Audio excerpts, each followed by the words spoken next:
There you go. So today I have the privilege of talking to a lovely, lovely lady who has been, honestly has a fascinating show called Esoteric Atlanta.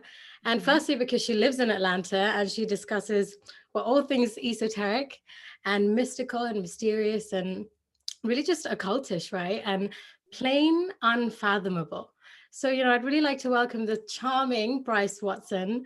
My idea, Bryce, of a perfect evening is sitting on my sofa, cuddled up in a warm blanket on a rainy, dark evening, which we get a plenty of those here in London, Mhm. almost every day actually. So with a hot mug of hot chocolate and watching you speak about these spooky topics from, the axemen of New Orleans Mhm. to the real identity of Somerset Belanoff and, the infamous, what is it, the Skinwalker Ranch? And, Mhm. everyone's favorite, the Loch Ness Monster. So, Yep. hi, Yep. Bryce. I mean, I have to say, you're always so cheerful and so engaging. I think, honestly, you're one of the few nicest people to watch on YouTube, which is Oh, ironic thank you. since you talk about such macabre topics, which is crazy. So, I know. but how are you today? I am so well, and I was telling you before you started filming. I'm such a fan of yours. I have been following you on Instagram because that's where you really got big, right? Was Instagram? Right. Yeah, that's how And I it first just and then started. I saw you on some interviews, and I was like, gosh, this girl is so smart. And Oh, you're so eloquent in the way that you explain things. And I'll have to tell you, the whole thing that happened with GameStop a few months back, we were down in Florida at the time with my boyfriend's parents. yeah. And we were trying to explain to them what had happened. And we showed them your video I'm so because you glad. explained it the best. We were like, just Oh, watch this video. that's And it was amazing. awesome. So I'm so happy to be connecting with you. Just all these awesome women, a couple of men, but it's mostly a bunch of women now, A just around couple the of men. world. Yeah, a couple of men. Right. We'll make them honorary women in our group. So You're right. You're right. I mean, honestly, there's so much to talk about. We should definitely do a weekly. I If would you're love that available, I'd love to do that with you. for Um, sure. and firstly, I don't know, there's so many topics that I want to discuss with you. I don't even know where to start, but probably the most relevant right now, because there's a lot of controversy that surrounds Halloween. Mhm. Yeah, and it seems like this innocent, fun occasion to many people. And I've read that, I don't know if this is true, but I've read that celebrating Halloween is one of the best ways to worship Satan. And Yeah, well, I did a deep dive into Halloween last year with David Zublik, and I remember, I mean, I'm such a nerd. If you watch my channel, you know I really love weird stories. They just really, of course, but I the just, research, your detail of researching is absolutely amazing. Like it's oh, impeccable. well, thank you. It's just the inner nerd in me. Growing up here in the Deep South, part of the culture here in the Deep South is storytelling. Yes. And for anybody, I've said this on many shows before, down here in the Deep South, it's so humid most Right. of the year Yeah. that the city and the earth breathes. And so everything is haunted. I grew up in a haunted house. Everybody, you hear, my mama was a woman who she's a conservative Christian. She went to church every Sunday, but she told me my first ghost story. Oh, And wow. we have all this combination of what they call in New Orleans Creole, which Mhm. basically means just a combination of cultures. And that's pretty much most of the Deep South, because you have obviously the European, and then you have the African, and then you have the Native American. And so for someone from the Deep South, I grew up around voodoo and hoodoo. I grew up Mhm. seeing this being done. Like, obviously, I went to church every Sunday. So you have this, like, a lot of people from the South already have this kind of eclectic view Right. of folklore. I mean, of course, you have your fundamentalist as well, as you do Mhm. anywhere, but most people are very, like, familiar with the weird. And this, we have a werewolf here in Georgia, a story of a werewolf. So very a lot of superstition here. And so with Halloween, and I always try to take everything with like a grain of salt, because I Of think course. everything in this world comes down to intention. Mhm. What is your intention? And so I'm not somebody that's willing to, like, throw the baby out with the bathwater. Mhm. With my niece and nephew, I have two nieces and a nephew. For them to dress up as their favorite characters and go trick or treating and get candy from the neighbors is all done in love and Right. community. And so, in Right. my opinion, in that aspect, there's nothing wrong with doing that. Mhm. However, where this comes from, where this celebration comes from, is pretty dark. and is pretty occult. We know that the occult, that the powers that be, that this is like their Christmas, right? This is like their most celebratory time of the year. And the reason why it is that is because the veil is the thinnest. And so there was a funny meme that was going around a few years ago that was like, you say you're spiritual, but demons are spiritual too. Please specify. You know, That's so true. So angels and demons. I say Mr. T, American Mr. T, is very spiritual, but so is Hillary. They're just in two different ways, right? Absolutely. They're working with two different sides of the coin, of the veil. Right. And so just because the veil is at its thinnest doesn't mean that that's bad. In fact, if you look at the indigenous people of Europe, so we know that they got infiltrated with a lot of their practices, but this time of year was about honoring ancestors as well through that veil being thin. I know the Southern Hemisphere is different, but for this time for us in the Northern Hemisphere. And so there is an innocence to that. We have to remember that God, the God of light, our God, the one that we watching worship, not Satan, created all of this for us anyway. He created these times of years for us for particular reasons. And so all we have to do, I heard John Claude say it best, is like move things back to their original template. But if you guys want to talk about where some of these practices come from, I don't know if you're funny about, Tiana, what we say on YouTube. I know you're putting this on YouTube, right? So I don't know if you want me to watch my words or. Is there anything? I thought it was mostly about the, the medical stuff that we couldn't say. Is there anything? Oh yeah, no, I think we're fine with Halloween. Yeah, just let me know if there's something you because this does. I know we have to say like leave the earth plane instead of the D word. Right. That's true. Silly, stupid, but this is the world we live in, right? Thank you, Mark Zuckerberg. This is the world we live in. And I think, yes, and I think our side of this game going on, this war that's going on, has gotten really good at coding. We've gotten really good at coding things. Professional coders at this point, absolutely. Oh and the viewers know, they're like, oh yeah, we know, we know what you're saying. So when we look at Halloween, if we look at, like we have Stonehenge, where you are close to, and I've been to Stonehenge myself. A lot of these places, these like Stonehenge, were almost like Druid churches, if you will. They were sacred hollowed ground, and again, the Druids originally were not as bloody as they turned out to be. As we know, this dark group infiltrates. They infiltrate. Right. And so a lot of our practices in Halloween come from this idea of human, starts with an S. I don't know if you sacrifice basically is where this comes from.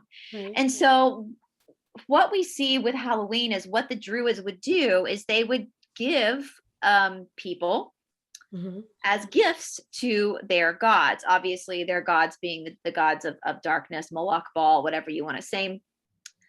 What I've learned in my life is that if you talk about religions and stuff, everything like on the light, the positive side, all the religions are saying the same thing. Negative side, they're all saying the same thing. It's all light and darkness, right? So they're dark gods. They need to feed them. Now, again, this comes back, and if you can understand this principle, this is what I have. This has been something that clicked with me when I was studying this group and what they believe. It all comes back. Now, your religion is Islam, right? Is that correct? Is that how you were raised? So I was raised obviously Christian, Islam, Judaism, and actually Hindu. We know that the Brahmin comes from Abraham. So we're all familiar with Genesis. We have that same Genesis story. Most people watching are familiar with Genesis, and they've heard me say this a lot. When we're looking at Genesis 1:3, it says, God said, let there be light. Now, as an English speaker who only speaks English, and a little redneck, but only English, because where I live, light to me as a child, I was like, oh, he made the sun. We can see things. Yeah. But in the original Hebrew word, that word light meant divine spark. God said, let there be a divine spark. God saw the light and it was good, and he separated it from the darkness. What this is telling us is that us as children of God, no matter what your religion is, you're a child of God. I think in the new world, the new time, the new earth, we're not even going to have religion anymore because we're all just going to be humanity, right?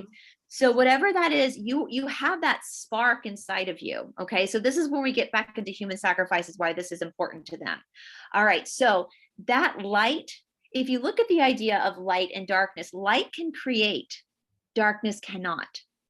Think about photosynthesis. We can create. As children of God, we're able to create. People who are narcissistic, psychopathic, they can't create, they have to take in order to sustain, you know, same thing with them. So if you look at the practices of this group, what do they get in return? They get riches and wealth and all that stuff, but Satan cannot give them a divine spark. And in fact, Satan can't even give himself that divine spark. So he has to feed off of it. This is why they do. That makes sense when you start to see that. That's why children, that's why animals, the most innocent among us. This is why they do this. And these people that serve these dark beings, they get again rewarded when they bring them something to feast off of. It's like a prime rib. You know, I'm a vegetarian, but like prime ribs are expensive, right? So the purer the person, the brighter the light, which again, as a child, the more power you're going to get for that, because as a payoff for that. So that is why they do this stuff, is because these entities need to feed off of that light. Again, this comes in animals as well. Anything created by God is going to have that spark. You can see that behind your dog's eyes, that spark is there. So what they would do is they would go around the houses and demand either children, firstborn children, or a servant to be a part of this festival, this ceremony during this time. This is where we get the idea of jack-o'-lanterns as well, the hanging of a light outside. Now, yeah, so now it's shifted, because I think it was like turnips or something. It was a different vegetable to begin with, and now we use pumpkins. But again, like I said, that's one of my favorite things, is carving pumpkins with my niece and nephew. So we can make this, we could purify this and make this fun, and bring God into this and make it a fun family event. But that's what that started. Now, when someone was given, have you guys heard of bobbing for apples? Yep. That was part of them boiling people alive. Oh my goodness. Wow. These are like ancient practices. Yes. Wow. Ancient practices. Yes. This has been around, guys. They've been doing this crap since Adam and Eve. Like, this has been around since the beginning. In this timeline, I think Atlantis came before, but in this timeline, this is where this has been around. They would, if you're here in the United States, I don't know if you guys have heard of Burning Man, the Burning Man festivals that happen out west here in the United States. Well, they haven't happened, I don't think, since the lockdowns, but there's this huge festival that happens out here in America, out in the west of America, where people get together. It's a lot of like artsy hippies, and they burn these big wicker designs. Like, they build them and they burn them, and it's this magnificent display. Yeah. Well, the Druids also did this. They had a burning man as well, a wicker man, but they would put human beings inside of the wicker man and burn it. Oh my God. So and that's, and guys, so go ahead, sorry. Kind of like a bonfire. Yeah, but with humans. Oh my goodness. Is that where you get the word bonfire? Like, maybe. I'll have to look into that, but that bonfire, because I've read about this, Bryce, somewhere, about how bonfire actually came from the two words bonfire, or something like that. That makes sense to me. It could be about the Druids burning, like you said, the human sacrifices inside the wicker man. And can you imagine, guys? Like, this was a whole, and that's where the trick or treat came too. There was some like process they did at the doors when they were collecting the humans as the treat to feed the gods. This is too much. That's where we get this stuff. It makes you sick to your stomach when you think about it. And the thing about the Druids, and you kind of have to have empathy for these human beings, because imagine being a mother, and it's that night, and you're sitting in your house just praying no one comes to your door or knocks on your door. Traumatizing. God. These are still human beings. I mean, to be able to hear the screams, I can't even. Somebody sent me a recording once from that, and I won't say the name of it, so don't. But that particular pizza place in DC. Yeah. And it was a recording of a kid and one of the guys that's a part of this, and I only could listen for like 2 seconds, and I had to turn it off because it literally was just so gut wrenching. No normal empathic human being could handle that. And so I can't imagine, like, and that's, I've have ancestry in the British Isles. So I know that my ancestors suffered through this. Maybe they were a part of it. I don't know, but to have to like know that this night is coming and people could come to your door and knock on your door and take your family member. And if you are lucky enough to have slaves, they would throw the slave out instead, because at least it's not their child, Yeah, which of is course, horrible in yes. itself, but you can have compassion and empathy for that parent. My God. And that was happening all over the area of the Druid. And that is what, people Stonehenge, oh, it's a clock, oh, it's this or it's that. No, if you do a deep dive into Halloween, this is what Stonehenge is. Now, the dark people, this group, they still participate in these ceremonies, but not out in the open like they did back then. Of course, they have that camping ground. I'll be careful what I say, up in New York, or up in California, that's outside in the open, but we're not privy to it. We don't see that, because Right. nowadays, what would we do if we saw that crap going on? We would run in guns ablazing to shut it down. You'd shut Right. this down. You do not Right. hurt people like that, so they keep it hidden. But the thing is, and I think, again, knowledge is power and intention is power. So from what I understand, they now have sold us this idea of Halloween. And of course, they would dress up too, because it was dancing to the festivals of the spirits and allowing the spirits to come in to feed off of these people. So they would bless the community or whatever. So that's the whole idea of dressing up right there. Now, if we don't know that, which we didn't for eons, we didn't know that. We were just going about our business. Halloween is huge here in America. I think America takes every holiday and just amplifies it to the nth degree. That's what bigger is better in America. So that's what we do here. That's so true. And so you think about, especially where I live and where you live, we live in cities, and every city has a hub of this group. And so that energy is being harnessed by them, because they know how to do this, and being used to amplify the ceremony. Right. But now that we know what's going on, we can redirect the energy in a different way, that we still have boundaries. We can still put boundaries up our own energy, not to go towards that, to use it with our own children as something that's of God, that's fun, that's innocent, and that's about your community, where you're going from house to house, seeing your neighbors. And my mother would, we would go trick-or-treating, and go make sure you say thank you, say please, and they're making sure you're being polite to your neighbors. So I think that there is hope that we're not going to have to just throw the baby out with the bathwater and get rid of everything, because it has been tainted by this group. Because remember, guys, darkness can't create. Everything that is existed first because light created it, because we created it, to the glory of our own, of the God of light, of the God that would never demand a human sacrifice. Right. Like that, because God gives us that life. It's the same thing in the Bible, or in the Quran, or in the Torah, with the story of Abraham and Isaac. Something I've been finding in my research, we know that Abraham was told to sacrifice Isaac, and at the last minute, God stopped him. Well, in the original text, it wasn't God that told him to sacrifice Isaac. It was Satan that disguised himself as God. Well, that makes a lot of sense now, doesn't it? Because that story actually never really sat well with me. It just Me didn't make neither. sense. Me Like, neither. why would God, who is this benevolent, like unconditional being, like, how could you? I don't know. Why does he need proof of our, mercifulness to him? Like, why do we have to bow down to God? I did just haven't really. Exactly. It never made sense to me. But so to summarize, Bryce, you've given us so much information, but to summarize, what you're saying is basically that Halloween is based on the old religion of the Druids. And one of the main beliefs of the Druid religion was human sacrifice. And this was obviously expressed frequently in satanic rituals. And tell me if this is true. The Druids, from what I've learned, remained until the Roman Empire stopped the evil practices, right? In the 18th century in Bavaria. And then somehow the Illuminati revived the ancient Druid practices and reinstituted these masks and these variety of rituals. Is that correct?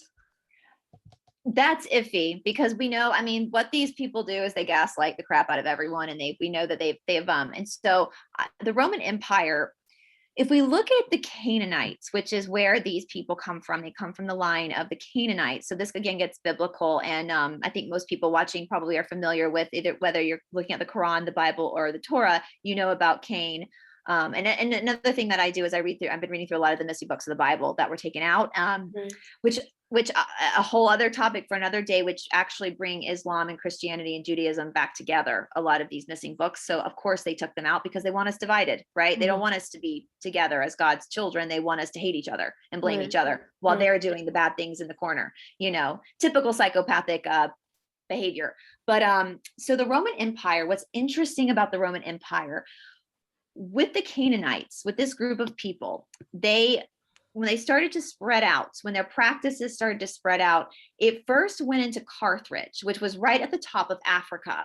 Now, archaeologists are my favorite truthers ever. They're like the OG truthers, because a lot of archaeologists, now some are bought and sold, but a lot of the archaeologists that I've followed and studied, they don't care what the narrative is. They just want the truth. They're like scientists and historians in one. Yeah. There are a lot of fetuses in Carthage that were from healthy babies that were obviously being used as sacrifices. Okay. We had a war that happened between the Roman Empire. This was in the BC times, like right before we crossed over into the modern time, over some islands where they wanted, because remember the Canaanites are also turned into the Phoenicians. The Phoenicians were merchants of sea, which we know were under maritime law. Makes sense, right? We also know that their color was purple because of the dye in their area, which we look at the crown jewels, purple. We look at the purple revolution. That's supposed to be, they've what's her name? The girl, Chrissy Teigen dyed her hair purple. Oh yeah, purple is still very carry that out somehow. Always the purple. So if you go, the purple color revolution, yeah. Exactly. So if you go back to the Phoenicians, who were the Canaanites, who were the merchants of the sea, their color was purple. It starts to all this group, they're smart, but they're not that clever. You go, okay, I see it. I see now. I see what's going on here. Well, you just need one clue and then the dots. You're like, yeah. Okay, where's Waldo? I see you. There you are. Like it's like, yeah, exactly. You keep doing the same crap over and over again. We're seeing the pattern now. Too many loopholes in the covert mission. So before these wars, the Roman Empire and the Greeks too couldn't stand the people from Carthage. They couldn't stand these Phoenicians because of their barbaric practices of human sacrifice. Right. After this war, history books will tell you that the Roman Empire won that war, but that's not true. They infiltrated the Roman Empire. Next thing we know, the Roman Empire is now becoming a huge pocket of human sacrifice. We look at the Roman Church, where they were doing Saturnalian Festival, which is Christmas, where they were doing sacrifices of the human variety. You see all these, you can look at Mithraism, which is basically what the church is teaching us now, which is based off of human sacrifice. So it starts to creep in through the people that were like, you guys are doing something really gross down here and we don't stand for this. All of a sudden are now infiltrated, because that's what they do. They infiltrate. They've infiltrated everywhere. So it carried up in through the Roman Empire. And what I think, if I had to guess, happened now, of course, as time moves on, we'll probably have more clear history books than what we've been given to understand exactly what happened. But I do believe, now you remember, if you're from England, you might understand the story, or remember the story of Boudica, like these people from the British Isles that were pushing back against the Roman Empire. But they eventually did conquer the British Isles. And I think that they probably it's almost like what we're seeing with our MSM now.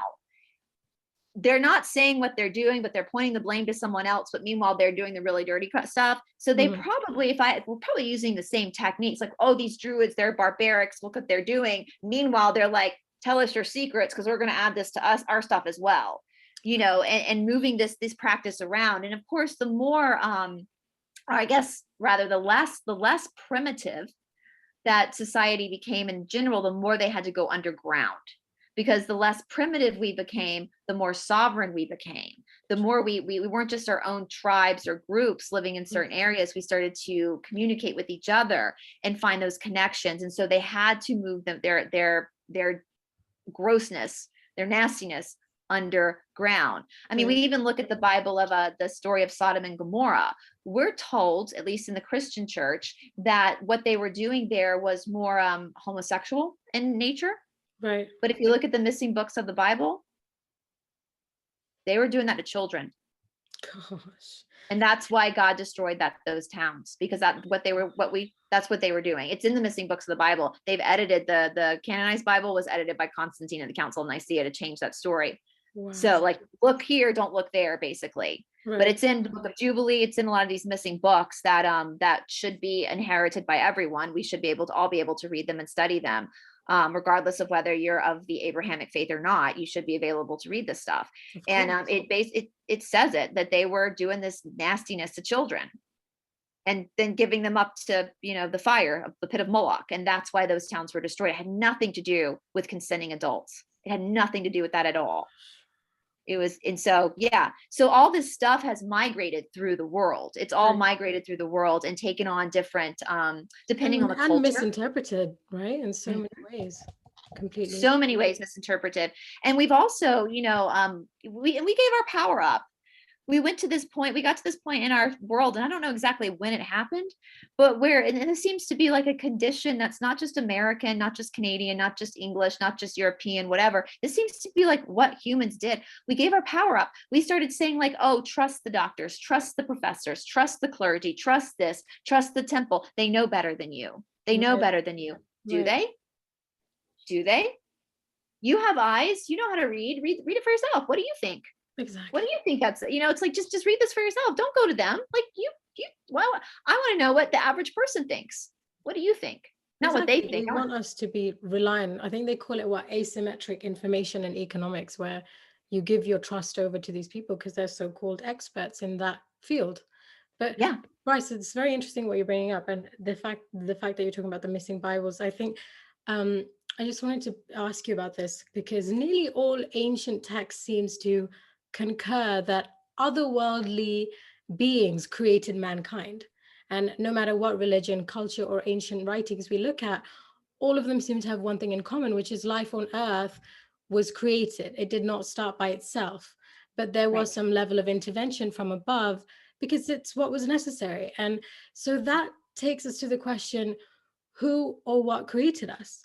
And in nearly all ancient writings, we find that gods created mankind, right? But have we ever asked ourselves, who were these gods?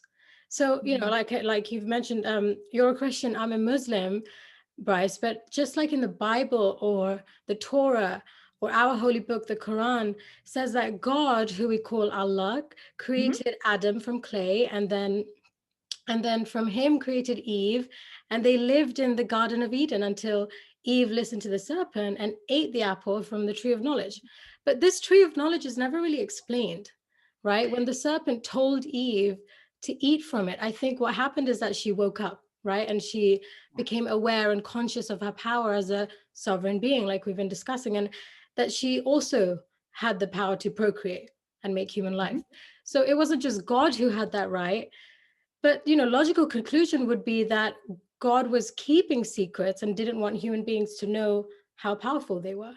But if that is the case, then this is my favorite subject. Of the Bible or even the Quran be benevolent? I mean, it just seems confusing, and this obviously begs the question, is this religious God the ultimate creator or the prime directive, the universal divine energy or source of creation? It seems more like he's a local God, which then brings us all sorts of questions, and as to whether the ancient manuscripts of agnosticism, such as the Nag Hammadi, are the real revelations of our creation. So, the biggest proof seems to be the ancient Sumerian clay tablets that speak of these superior beings which created the first human species. But doesn't the Bible in Genesis say something similar, Bryce? Like when God said, "Oh yeah, let us make mankind in our image, in our likeness." In the Elohim, which means multiple gods, which can be alien, can be. Yeah, this is my favorite subject. I love this. I can geek out over this stuff. So I have some theories that I can't prove it. This is just hopefully one day we'll have more. This is just so for the fundamentalists. Speculation for yes, for the fundamentalists out there, don't crap your pants. We're just chatting. We're just changing ideas. Conversation. Exactly, because we know we've been lied to. And the more, in my opinion, the more the matrix crumbles and the Christian, any religion that's big enough for you to know what it is compromised at this point. They're all compromised. That does not mean that there's no God or there's no goodness. That's not true. And for me, going through the missing books of the Bible and having this story crumble by logical thought and finding it's brought me closer to that light. It's made me closer to God and to other people. It's made me appreciate other people more. So this is my theory. And there's a missing book of the Bible called the Apocryphon of John that we'll get to, because that's super interesting and gives a whole other perspective on the Garden of Eden. So then you're like, oh, this is why they banned this sucker. I believe, so we know that the earth is older than 6,000 years old, which a lot of fundamentalists of the Abrahamic faith will believe it's 6,000 years old because of the Adam and Eve story. We know that, my dog's coming in. We know that there was Atlantis before, right? We know that this earth is very old, or Luminaria. There were all these talks of other beings that lived here that called this place home. Now, what they looked like, I don't know, because then you're going to get into like, what was their DNA, the idea of multiple blood types, like, what are we carrying stuff over from then? Well, from what I understand, if you then take the story of God and Lucifer, that's apparent in both, or all three, Christianity, Judaism, and Islam. When Lucifer was one of God's most beloved angels, and he challenged God, the creator of the universe, he challenged God, and he fell into the depths of the earth. Okay, and so in my opinion, that's when the cataclysm happened that knocked out Atlantis, and the restart was Adam and Eve. Now, the idea of the tree of knowledge of good and evil is interesting to me, because what is that? That's knowledge of good and evil. And what have we been experiencing these 6,000 years? Understanding. You can't understand truly what goodness is until you understand my whole perception of good and bad has changed since I've understand what this cabal does. Right. Now, this is where it gets into the Apocryphon of John, guys. And I'm going to say this, and I'm not saying that I 100% believe this. I don't know. This is just a very interesting perception. That was a missing book of the Bible. Aristotle said it is a sign of an intelligent mind when you can entertain an idea without accepting it. So that's all we're doing right now, is we're just discussing this. Yep. So in the Apocryphon of John, Jesus talks to Yahshua, rather, his real name, talks to John and tells John the truth of creation. And in the Old Testament, so if you look at the Bible, the Old Testament and the New Testament, just the canonized Bible alone, there's such a difference between the God of the Old Testament and the God of the New Testament. And many people are confused by that. The God of the Old Testament demands so much pain and torture. The God of the New Testament gives you just love. And some people will say, oh, that's because Jesus came. But other people are like, no, there's a huge difference here between these two. Big difference. So the Apocryphon of John states that they call Lucifer Yaldabaoth. That's the name in this book, is Yaldabaoth. That when he was born out of Sophia, out of one of these elements of the cosmos, and he fell and crashed, he decided that he wanted to be a god himself. And so that crashing, he then mimicked the creation of a humanoid, basically. So if we look at other extraterrestrials, or humanoid, Palladians, whatever, and he made him Adam. Now, the thing is, and it's actually kind of comical in the book, when he creates Adam, Adam just sits there like a dummy, can't do anything. He's like poking him with a stick to get him to respond, to worship him. But again, as I said, Yaldabaoth can't give a divine spark. He could create a body, but he can't give a divine spark. So what happens? God steps in and breathes the life, that breath, breathes that divine spark into this body that was created by Lucifer. So this brings us to a very interesting predicament. Now, all through the canonized Bible, all through the missing books of the Bible, I'm sure it says this in the Quran and the Torah as well, it's very clear that the God of this world is Lucifer, not the Almighty God. It's Lucifer. You look at the American dollar bill with all the signs of the Illuminati on the back, it says, "In God we trust." They're not talking about our God. They're talking about their God, right? We're not talking about the same God. Okay. So when this happened, basically Lucifer created our bodies, created our nature. God gave us the divine spark, and thus the battle continued for this earth.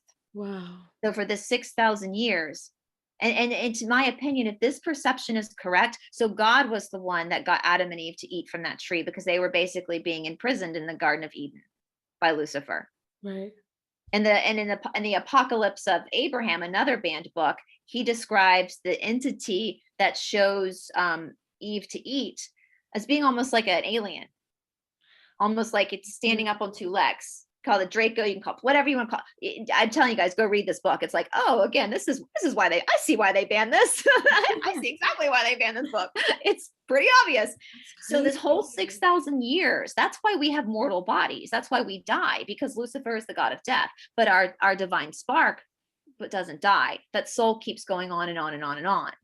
Right? I hope that makes sense. And so this whole battle, it's fascinating. It's very fascinating. It's so fascinating. And the Gnostics, so the original like Christians, which they didn't call themselves Christians, they were Nazarenes or Essenes. Essene means a child of light. That's all it means. It's a child of light, right? If you say I'm a child of light, that's way more encompassing than saying I'm a Christian, I'm this, I'm that, I'm that. No, we're children of light. Reduce label, isn't it? To label yourself with your religion. Right. It's meant to conquer and divide us into different categories when we're literally each other's brothers and sisters, because we all carry that divine spark, you know? So basically the Gnostics, so like the Nag Hammadi library carried a lot of the Gnostical books. Now the church will say, oh, these books are heresy, but the early church fathers before the Council of Nicaea in the 4th century, you can find letters where they're quoting the Gospel of Thomas. Wow. They took these books seriously. It was Constantine who originally said, nope, we're not going to look at these books. Heresy, burn them, burn anybody, kill anybody who. Now I know you're Islam, but the real Jesus, the real Yahshua, he wouldn't have burned anybody at the stake for having a book. No. He taught people love, unconditional love. He told his apostles the most mind-blowing thing for that generation. He kept telling his apostles, the Gentiles will be among you. Well, a Gentile is just anybody who's not of Middle Eastern descent, really Jewish, whatever descent. I'm a Gentile. And the apostles were like shocked by that. What do you mean? What do you mean? He was saying, you're all family. It doesn't matter what your tribe is. It doesn't matter you're all brothers and sisters. You're all children of God. Behave. Start treating each other that way, because you're all children of God. You know, Jesus would tell them that all the time. And so these Gnostics, the original Christian, or the Gospel of Mary Magdalene, which we know now was his wife, Jesus' wife. They do have a bloodline. They do have children. They were teaching Gnostic means inner knowing, or gnosis. It's an inner knowing. The opposite of Gnostic is ideo, or outer knowing.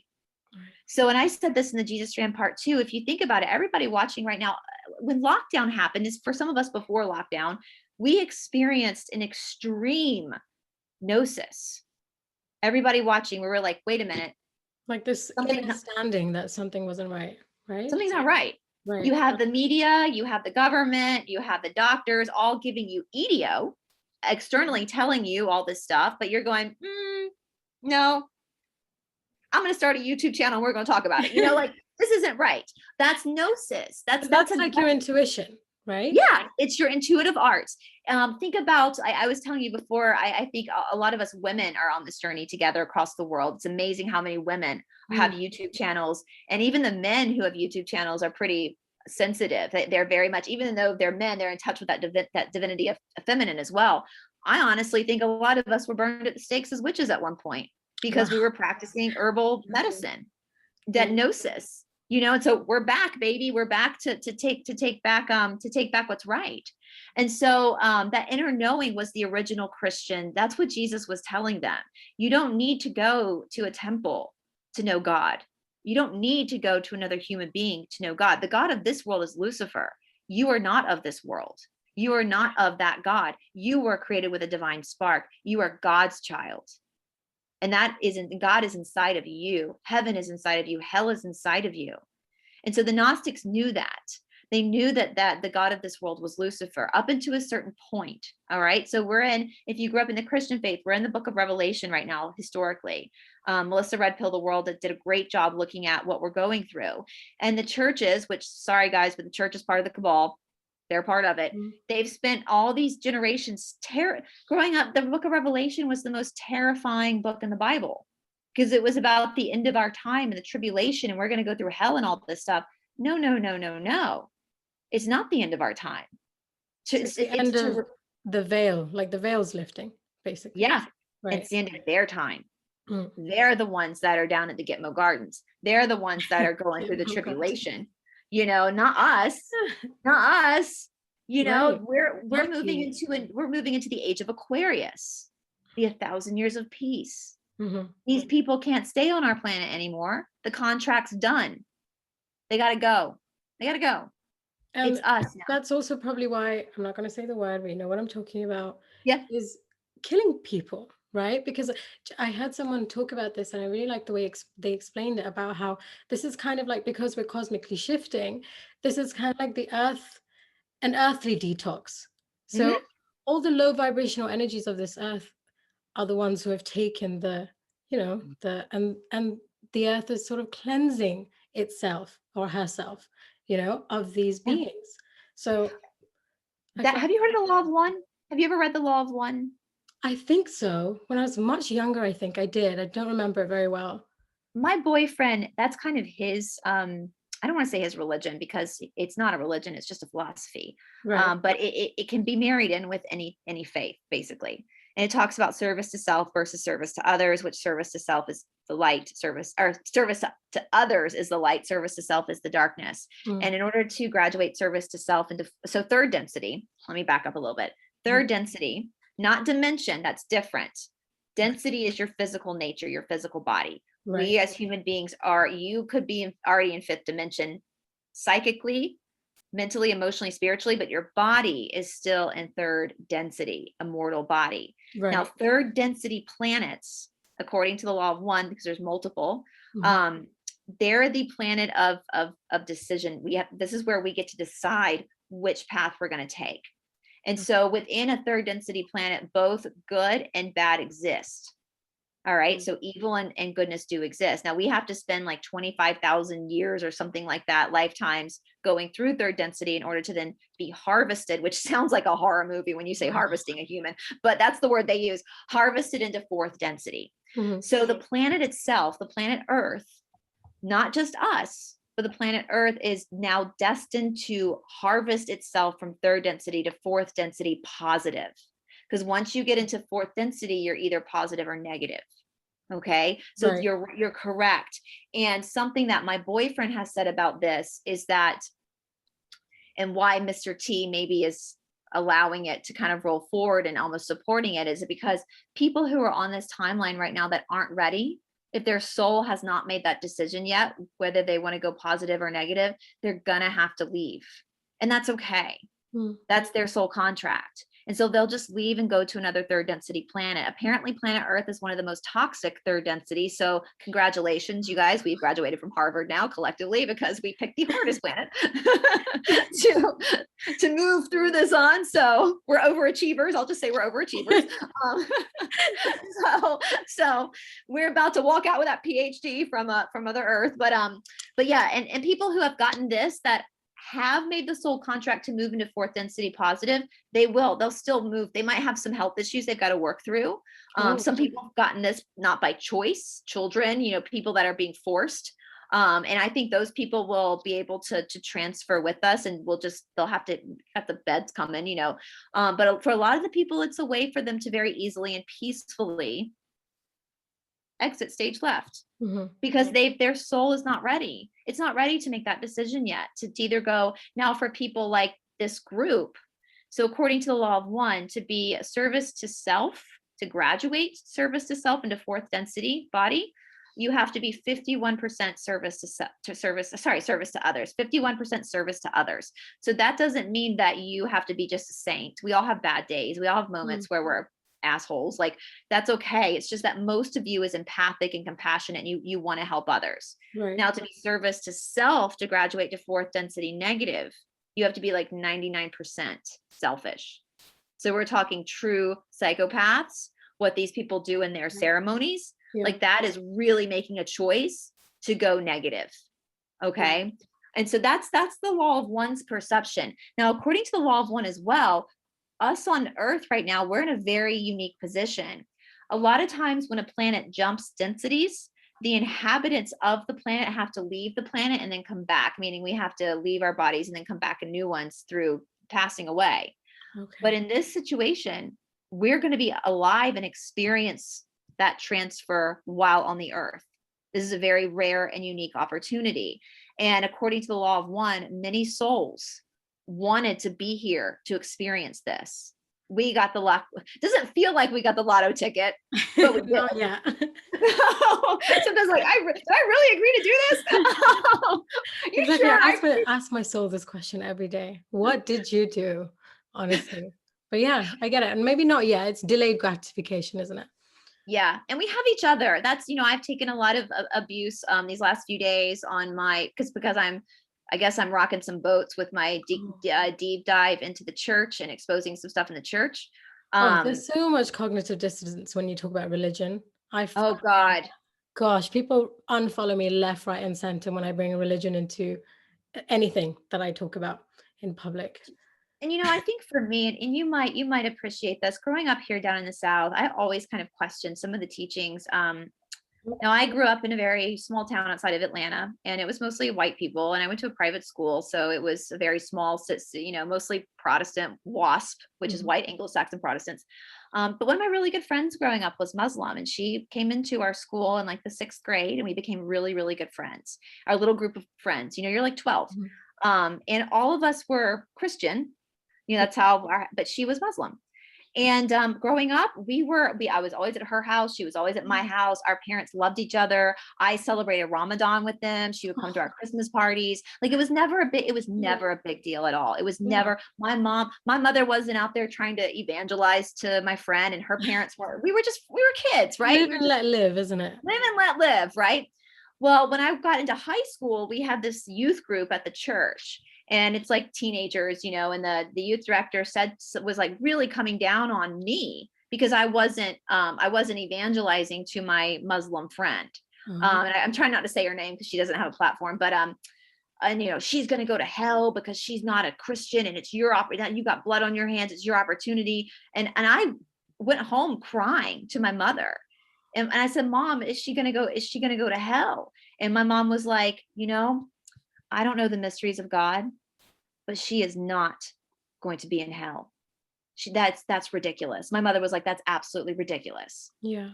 She is God's child as well, and her family is God's child as well. And that is ridiculous. No. So I am so grateful I had my mother to kind of correct that stuff, but I was already like, and the fact that some of these people in these churches, it's almost like they get giddy when they think about other people suffering. God. Because and I know it's true in all religions. I know this is just a human condition. This is just how human beings are. I mean, I've said it before, your religion is really just where you were born, what you were grandfathered into. Exactly. And that's and God exists in all of it. I spend a lot of my adult life, before this all happened, every year we're in India. My boyfriend and I spend a lot of time in India. And I've gotten very familiar with the Hindu faith. It's a beautiful faith. Absolutely. And it's so gorgeous. And I love going to the temples there. I feel God there as well. And Melissa Red Pill the World was the one that said, well, Brahman is Abraham. Right. We all come from that. It doesn't matter what your flavor of God is. It's like going to Baskin Robbins. What are you going to take? Christianity, Islam? Like, what's your flavor? That's basically what it is, but it's all coming from the same source. It's all coming from Bryce, the same source. You said something about this world. The God of this world isn't the God that we think it is, right? And it's interesting that you say that, because in the Quran, there are verses also that show that when God speaks, he always speaks in plural, saying we or our. And, we've always been taught that this is a royal way of speaking. But I think it could be because they are more than one, a whole race of deities, such as the Anunnaki. And what was it? Zechariah Sitchin tells us about the Anunnaki, right? That approximately 250,000 years ago, the ancient Anunnaki merged their alien genes with that of the Homo erectus and created a species known as Homo sapiens, obtaining as a result their leaders were Enlil and Enki. Is that right? Yeah. Well, okay. So if you look in the book of Enoch, which I actually have right here, it's a missing book of the Bible that they sure as hell got rid of this one. Book of Enoch. Guys, Enoch, who was Ethiopian. Hello. They don't want you to know that. Wow. He speaks about the Watchers, what we call the Watchers. It's in Genesis, a little bit mentioned in Genesis, but nobody, no one wants to touch that in a church. But they talk about these gods coming down to the earth were sent by the ultimate source to teach us certain things about plant medicine, how to read the stars. And they also mated with the women of this earth, with the children of man. And that's where we got like the Nephilim from, which is a whole other topic itself. The giant, well, they weren't, not all giants were Nephilim, but all Nephilim were giants. Oh, wow. But then our DNA, and of course I'm Rh negative, and I've done a huge deep dive into bloodlines, because this whole awakening, that was another thing. I was like, what they've been telling us in the history books about bloodlines, I just thought it meant like your family. I didn't realize they were actually talking about particular bloodlines. Wow. Everybody's, you want to talk about us being created by other beings? Why do we all have different blood types? Why am I O negative? Why do I not have any antigens in my blood, but my boyfriend's A negative and he has the A? Where did this come from? My Like, where? That's so interesting. I never thought about that. It's interesting. And you see different physical traits with different blood types as well. You also have different spiritual traits with different blood types. And back when I was a kid, there was a cartoon based out of Atlanta called Captain Planet. And everyone had a ring, and when our powers combine, we create Captain Planet or whatever. Think about that. If we actually knew the true story of where we came from, of our origins, and then we knew how to work together, because I can do something as a white person with O negative that you can't do, and you can do something I can't do. So what if we learned how to come together? Humanity would be rock stars in the cosmos, right? Absolutely. Yeah. That's why they want to separate us. It's because they don't want us to know. They don't want us to know this stuff. They want to close our pineal gland. They don't want us to know the secrets of our blood. They don't want us to know where we come from. They don't want us to know. I believe we've got a mixture of Palladian, Anunnaki. Also, I think we have a mixture of all sorts of different species outside of our own planet that were a product that created us as a race, as human beings. They were like master manipulators of DNA, and I've read that they got rid of our 2 strands of DNA, the two strands that connect us to source and make us spiritually superior. The scientists now, modern scientists, call it junk DNA. But why would it be junk? Like, this is the part of us that allowed us to have extra sensory perception, such as all those things like clairaudience, clairvoyance. But have you noticed, Bryce, how the fetus even of a human baby looks quite reptilian? Yes. And, we have the reptilian brain, which is the oldest part of the brain and controls instinct for survival and is involved in the primitive drives related to things like thirst and hunger and sexuality and territorial behavior, right? So you were singing my language. So I'll tell you guys a story. So I know I've talked about this on my channel before, but my 3 times great grandfather was born into the English royal family. Oh. Now his daughter, it's a huge scandal. His daughter, obviously he was not a psychopath like his family, because he got his daughter out of England, and she was sent to Philadelphia with another woman who was not her mother, who raised her away from the English royal family. We have a bunch of letters that were written back and forth. So that means Victoria is my 5 times great grandmother. But anyway, I'm forever grateful to him because he made that decision. I'm free, But all these generations, my grandfather would talk about that. Like he would laugh. He was a doctor, and he would laugh about certain physical traits we had that were from, you got that from the royal family, certain physical qualities, but beyond that, I also have 2 ancestors that fought in the American Revolution. That was the pride, was the people that fought in the American Revolution, not the world. But my grandfather would joke about it. Well, my grandfather is no longer with us. And when I met my boyfriend, he kept telling me I was an alien. He was like, you look like and he started studying the whole Rh negative thing and how the royal family, they look for Rh negative, people who don't, it's 15% of the population. And I was like, holy crap, I'm O negative. Let me tell you something. My body temperature is lower than most people, cold-blooded, right? If you look at the way my skull is, it's like a reptilian. My tongue touches my nose. I have an extra vertebrae in my spine. This is all coming from reptilian blood. Wow. Which when we did know. You find this out, Bryce? When about I've always known that I had an ancestor in the royal family. I always knew that. That was something that wasn't a secret. But my boyfriend was the one that put 2 and 2 together. And so before, he was instrumental in me waking up in a lot of ways, where he was the one, look at the side effects of your bloodline. Look at your bloodline. You have their blood. I have the same bloodline as of Gam Gam, the queen. We'll call her Gam Gam because I don't know if they're managing the that old bat that won't go away. But with that being said, I've seen so many people say who've gone down the bloodline rabbit hole. Oh, we should just eradicate all these bloodlines. No, people have a choice to make. Regardless of whether they're born into a family or not, if they have a divine spark, they have a divine spark. Doesn't matter what their bloodline is. Every individual has their own choice to make. Right. That's like saying, that's kind of goes back to racism in a way, like, oh, just because you have this trait, you're bad. No, we have so many, the things we know about this group is because of whistleblowers that came out of the group.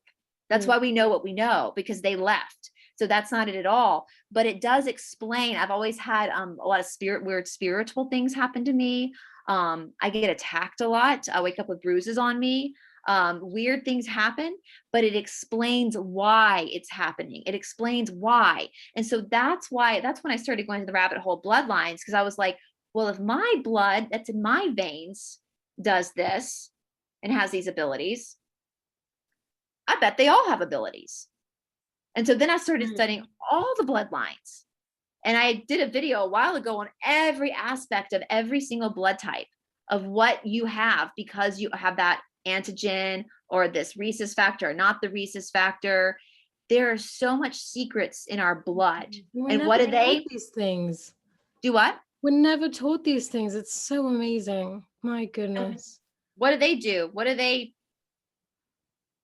There's a reason why they're, as Janine calls it, the party drug, while they're, it's like blood is important. Sangria, their version of a sangria. There you go.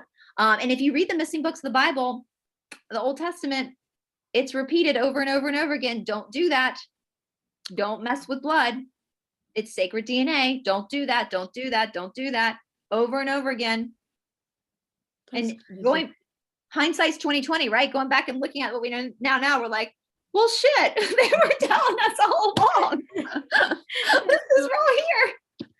So it could be that the Anunnaki are the reptilian species that basically genetically engineered humans, right? With their reptilian DNA to make us into this slave race, for the lack of a better term, who have really just lost the ability to connect to their higher divine selves. Right. And, that's probably why all these prophets like the Buddha, Jesus and Muhammad had to come to remind us of who we once were and gave us all this spiritual meditation and other practices so we could once again activate our higher selves through enlightenment. But this dark reptilian based cabal, or whatever you want to call it, have made sure that for thousands of years, we're just kept asleep and that our pineal gland is completely calcified and never activated. Exactly. Which that analysis you just gave goes back to the Apocryphon of John. Oh, wow. Gosh. And you know what the Anunnaki wanted? They wanted gold. They wanted to harvest this earth for gold. Interesting. What was under the Vatican along with the missing books? Gold. Lots of gold. What does Vatican mean? Head of the serpent. God, it just all connects. It's so crazy. But who do you think Adam and Eve really were, Bryce? I don't know. I go back and forth in my head. Like, is this a metaphor? Were they real people? I kind of go back and forth in my head with that. What did they look like? Sure as hell, they didn't have blonde hair, blue eyes like me.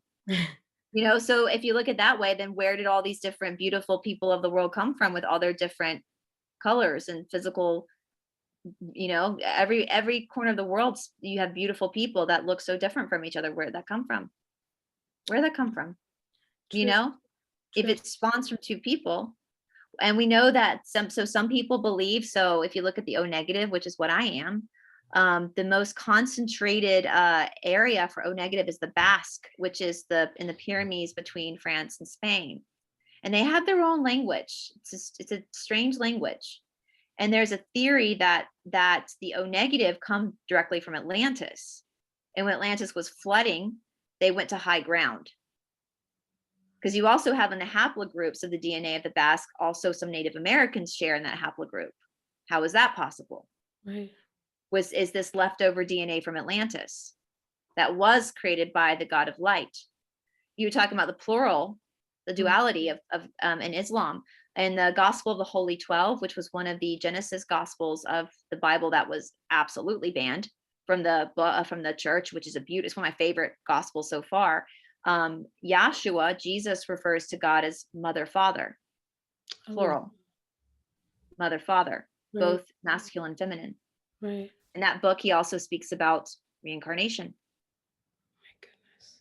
That we keep living, that our soul keeps coming back. I have to ask you about reincarnation, but before we do that, I just want to ask you quickly about this phenomenon about the black-eyed children. And I have to ask you about the black-eyed children because it's so creepy and yet so compelling.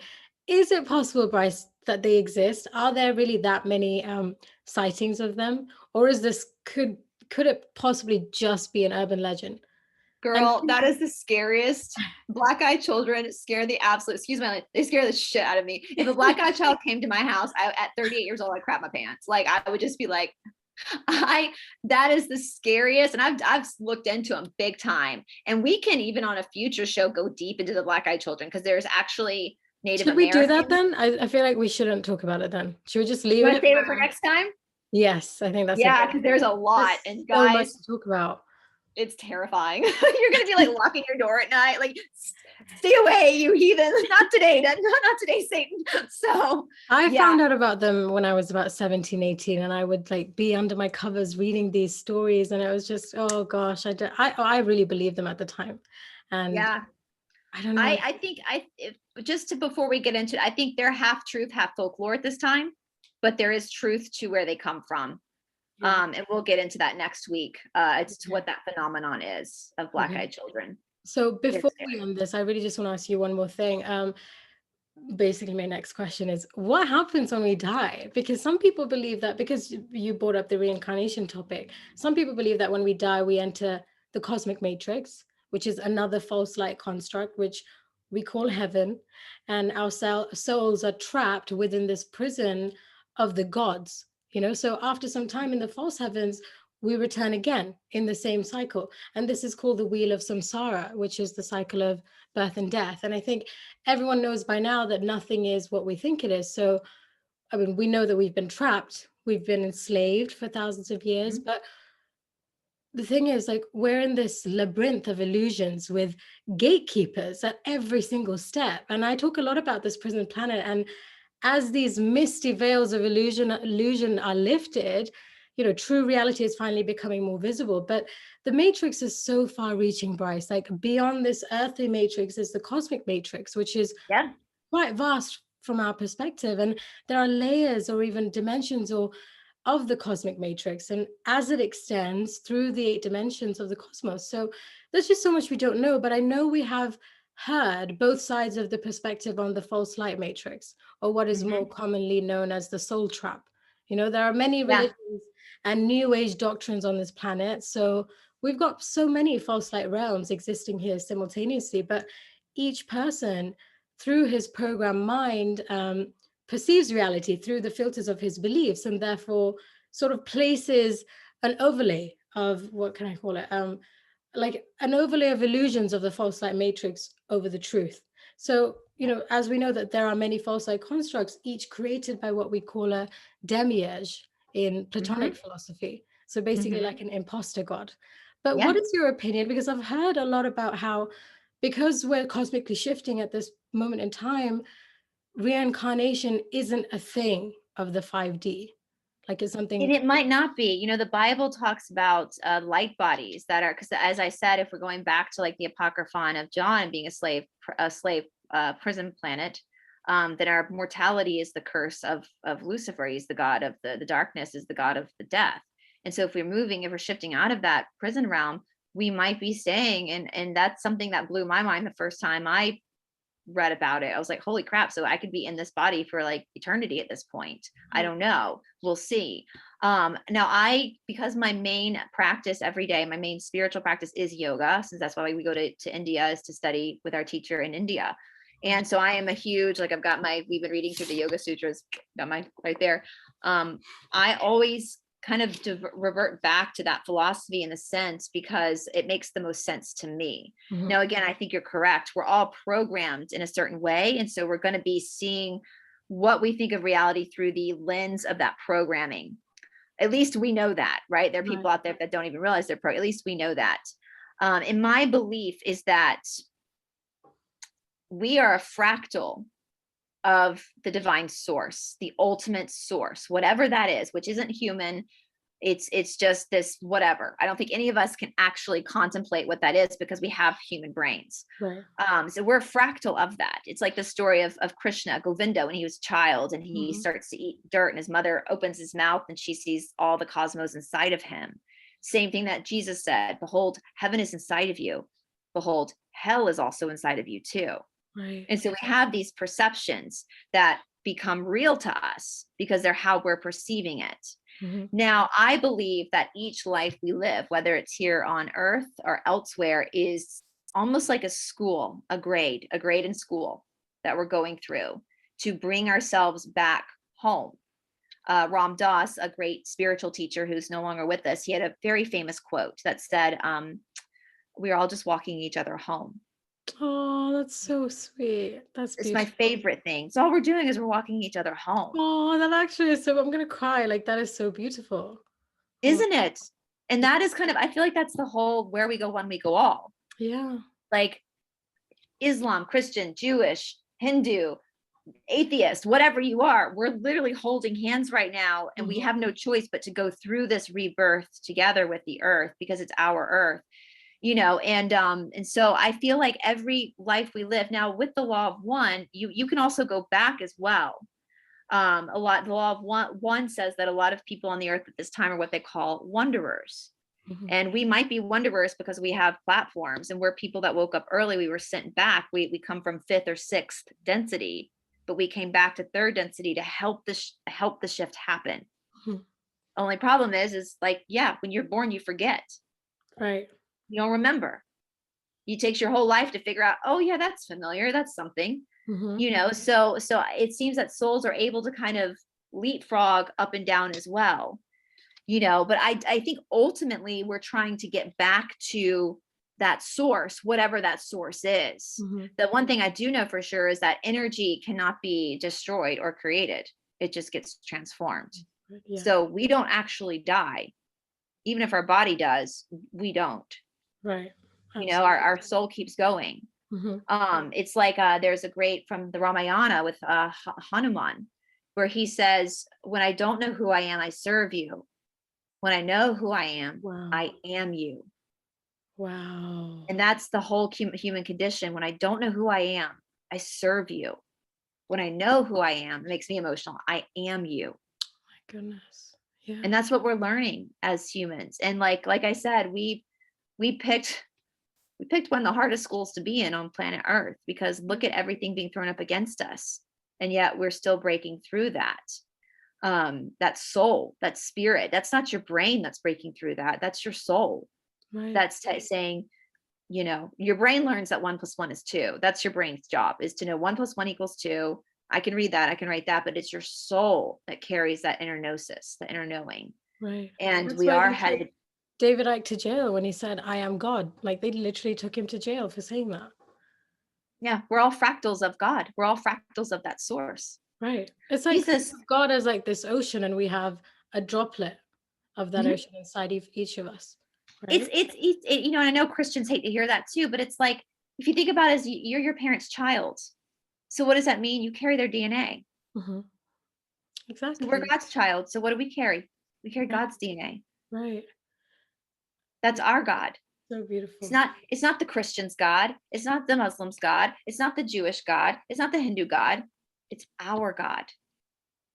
Collectively. It's our, whatever you want to call it, universe, source, mother, father, whatever. That's what connects us. That's what, and I feel like that's been the most beautiful thing for me in this journey, reading through these missing books of the Bible. And I've always been a very live and let live kind of person, open-minded. I never really was bothered by what other people believed. As long as you're not hurting me, you do you, boo. Like, you can dance around naked in your backyard, talking to fairies if you want to, have fun. Like, you do you, that's the American way, right? You do you, boo. But the one thing about reading through these books of the Bible and like reading all this stuff and reading this, what Joshua was teaching in these gospels that were banned, I have so much a deeper love for my fellow humans. to walk through the grocery store and look in someone's eyes and see that spark and be like, you're my brother, you're my sister. We come from the same place. Doesn't matter what your skin color is, doesn't matter what your hair color is. We both have that spark. We both carry that God DNA. That's why they try to control us, guys. That's what they feed off of us. They're so scared of us figuring that out. That's why they're doing what they're doing. It's the end. It will be the end of them, won't it? Oh, for sure. They don't have that divine spark. They're Canaanites. They're God's Lucifer. We're way more powerful. Some people on my channel someone got mad at me on my channel because I always talk about how beautiful people are in this on our side, how the girls are gorgeous and the guys are handsome. And I'm like, no, it's because they have that divine spark. They shine. Like you're glowing. True. Gosh. You know? And that's what they're afraid of, man. That's what they don't want. They want to feed off of us. Right. And they feed off of, our suffering. When we're in pain, we exude that sort of low vibration, don't we? So that is their food.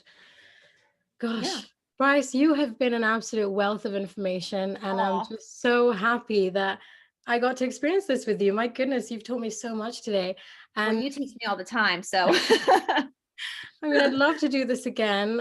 I'm so grateful for you coming on, and you're just such a lovely, genuine person, honestly, because you meet a lot of people in this movement, and not everyone comes across, when you meet them, they're not the same as they come across. So it's just been so wonderful to meet someone so genuine as you. I'm so grateful to get to know you. We're sisters. Exactly. You guys watching, you're a family. We're all one family. We're in this. I'm serious. Absolutely. Like I always tell my subscribers, this isn't my platform. It's our platform. We're in this together. We're in this together. Like, come on. So, and you too. I'm so excited to do this with you, and I look forward to doing more with you because you are. Guys, if you're not following her on Instagram, you should be, because she is like dropping it like it's hot. I mean, I'm like, what is she posted today? Like, I always want to check to see. I need to follow you on Instagram, actually. Let me know. Can you send me a message once we're done? Yeah, well, I have 2 accounts. I'm not on that often. So, I absolutely will. I absolutely will. So for sure. And after this is over, I want us to have a big old party where we can all hang out together. We will. Celebrate with our new light body. You've got to come here. You've got to come to London. I used to live in London a long time ago. Oh, wow. And I actually have found some 4th cousins over in London from the mother of with the royal guy that he had the baby with. I found some cousins through that line. So I'm hoping to be able to get over there eventually once all this craziness is done. And you've got to, we can just teleport over there. So hopefully we will be able to by that time. Hopefully. Absolutely. Fingers crossed. But thank you, Bryce. Thank you.